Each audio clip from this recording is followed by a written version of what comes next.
Chcel som sa ísť učiť okolo elektroniky, vedieť to opravovať a tak. Tesla Piešťany, ktorá pôsobí od Ceredy, odkiaľ pochádzam, tak tam bolo mechanik elektronika, alebo také nejaké zameranie. Ale mama povedala, spravíš si maturitu, tak som strojarinu v Trnave, nie strojarinu, ale učebný odbor, kde som končil s maturitou. Vrátim sa naspäť k tomuto, takže som sa neišiel učiť do elektronike nič. Stal sa sem na mechanik nastavovať pre CNCčka stroje a elektronika troška plynula nejako tak bokom.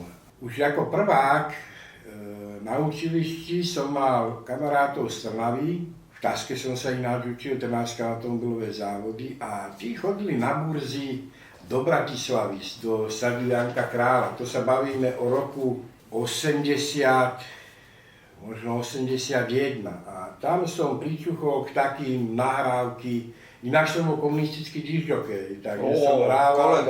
No, v 90. roku ja som už končil. A kedy si začínal? Prepáč, to bolo zaujímavé. No ale od 15 rokov som začínal. No dobre.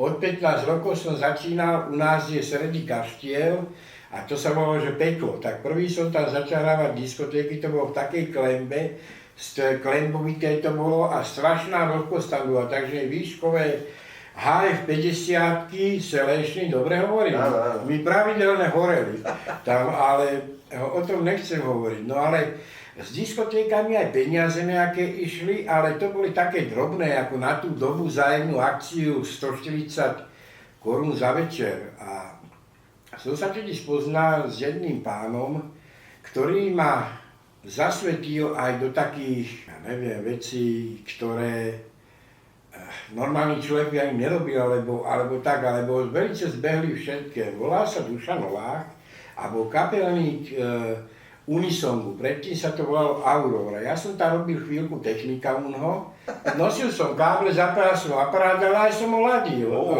ale to bolo, to za tých Komančov to nebolo také jednoduché. Dneska, jak Miro Pioneery, alebo na čom hrá, to je Amerika, dneska aj tie svetelné efekty, to si zabezpečíte okamžite, tam ste si museli tých Komančov vyrábať. Ale tento pán Novák ma nejako do toho zasvetil a hovorí, že ja robil som aj toho dižďokeja a robil som aj technika u toho Unisongu. A zasvetil ma do toho, že ne, ty musíš si ešte amortizáciu aparatúry dať na ceny.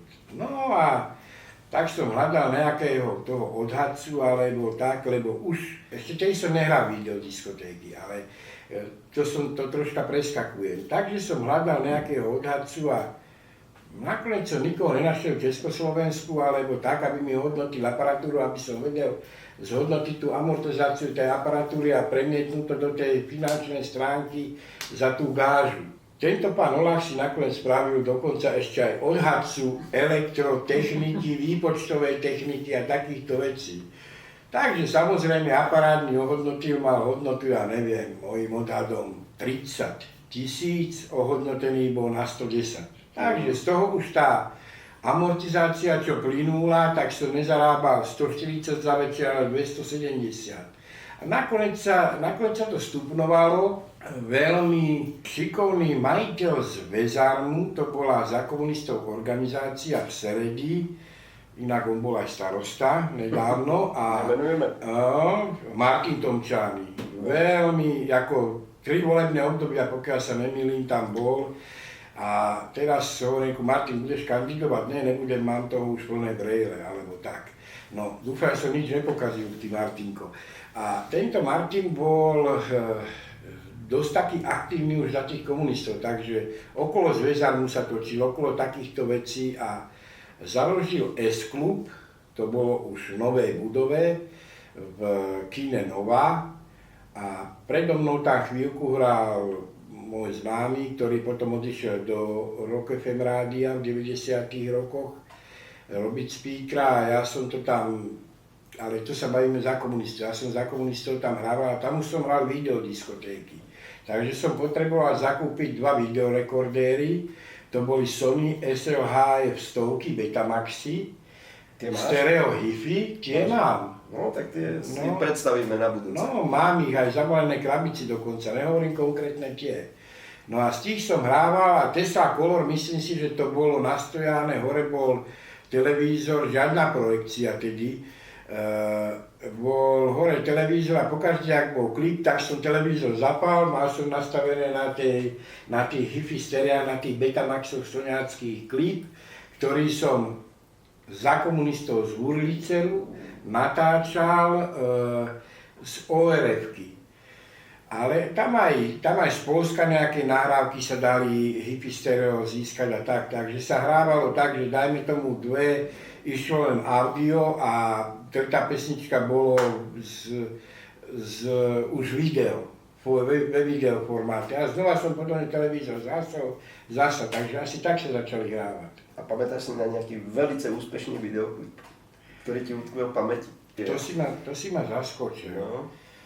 Ono už to ale bolo neskôršie. Myslím si, že Bad od oného, od Jacksona a potom Two Hearts, Dve srdcia od Phila Collinsa. Two Hearts, áno, od Phila Collinsa, ale z Polska, dokonca z Pevexu, to bol československý Tuzexu, Pevex, odtiaľ sa dali získať aj originály, ale mali jeden problém, že boli v NTSC, ale boli tam nejaké nahrávky z Ameriky, tam nebolo to vo nejakej kvalite, neviem, jak sa to tam dostalo, alebo ako. A taký kazet som mal možno 3 alebo 4, ale väčšinou som si strihal z tej ORF jednotky, alebo na tomto to bolo tie klipy. Čiže vlastná práca. Áno, to ako bolo, takto tá videodiskotéka, to ja som dokázal, som hrával piatok, sobotu v tom S-klube, v tej Seredi a to ja som maximálne mal prírastok 1-2 videoklipy za týždeň, takže to som väčšinou sa točilo, dokola chodili tie, skrátka 1-2 klipy, sa báme týždenne, že sa...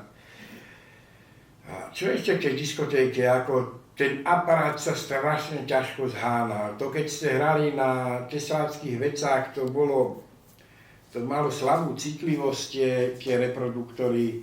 Tie ARM-ka si pamätám 15-palcové, 150W, alebo 50 to bolo napísané.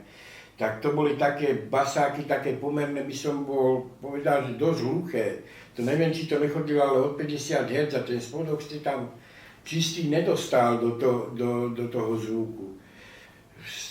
Takže veľmi zložito sa zhánalo, že cez Dunaj plavbu doniesť nejaké veci. Plavba Lapsko-Oderská, tam nosili kamionista, tam občas voľačo doniesol. A hlavný bolo to, že neexistovali farebné efekty, všetko ste si museli vyrábať. Jeden jediný dobrý obchod, ktorý bol vo východnom bloku, tak to si pamätám, že bolo v Budapešti. Sa tam chodilo cez ten Erzsébet most a volalo sa to Keravil, smerom k hlavnej stanici Keletipája. A to bol veľký obchodný dom, kde boli farebné žiarovky, nejaké slabšie efekty také, ale skrátka bol tam výber, aký nebol, sa nevydal, takže ja som tam dosť často chodil nakupovať, to boli legendy, pár 38 alebo 30 české farebné žiarovky veľké, ktoré... No, ale to ako sa bavíme o cene 150 korún kus. Keď sa predávali to za korunu 50 klasické, ktoré ste si farbil. Ale skrátka vydržali aj po páde, bolo to hrubé sklo, takže takto tie diskotéky nejako vypadali za tých komunistov. A ešte by som chcel povedať, že hrával som aj s vinilou, ale moje hlavné bolo z audiokazet. Mal som mimochodom 3 Ivy AD VX220. To je jediný dvojkazeťák na svete, ktorý má L-Track systém. 4-krát rýchlejšie nahráva audiokazetu ako konkurencia, ale nejde 4-krát väčšou rýchlosťou, ide len dvojnásobnou, ale točí vlastne aj zadek, ako stopu 1, 2, 3, 4 točí naraz. Boli spoľahlivé, chodilo to spoľahlivo, vyhľadávanie, programovanie pesničiek, takže sa z toho dalo hrať. Až ku koncu som prešiel k vinilom, samozrejme 1210 Technicsy. To boli 90. roky, to som už v podstate končil. To je on? Áno, to je on. To sú tí krášavci. Miro mi spravil radosť, takže toto. A páni, aby ste boli v obraze prvej ceny týchto strojov v Tuzexe, myslím si, že bolo 19 800, to vyšlo, keď ste bony mali po 5. A potom sa zlacnili ale na 17 500, ale tá cena už sa ďalej nemenila. Takže z týchto troch kusov som hrával diskotéky. Hovorím, programovali sa tu pesničky, vyhľadávanie geniálne a tak. Pre voľakov možno hovorím niečo nové, voľak kto povie, toto sme už dávno vedeli, tak nechcem... S tým sa nedá, ale jednoducho je to... No, ADV X220, toto som od 80. myslím si, že 2. alebo 3. roku som nahrával z týchto IV. A tie vlastne aj nabehla tam, aj z týchto IV nabehla tá cena tej amortizácie, tej aparatúry, lebo tam si myslím, že sa niekoľko percent z toho bralo.